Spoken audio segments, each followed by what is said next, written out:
When I was born, something must have been wrong with my esophagus because I could not swallow anything, could not keep anything down. She tried to get some water in between my lips to keep me hydrated.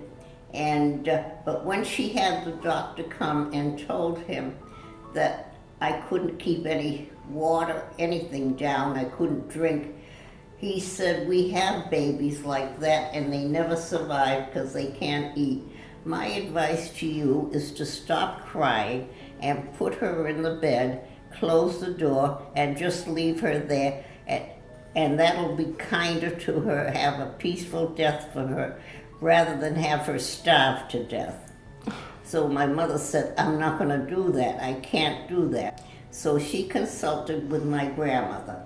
And my grandmother made a soft-boiled egg, and when the yolk was very, very soft, she would spoon a little between my lips, and she did that every day. And look, I lived to be 93, so I've had a bad esophagus all my life, but I've lived with it. And thank you for listening to that.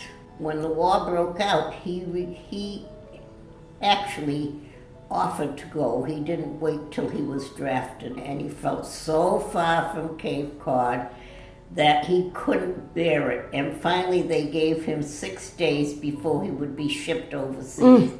And he came home and he said, Roz, would you marry me? He says, I want to know that you'll be here if I'm lucky enough to come home.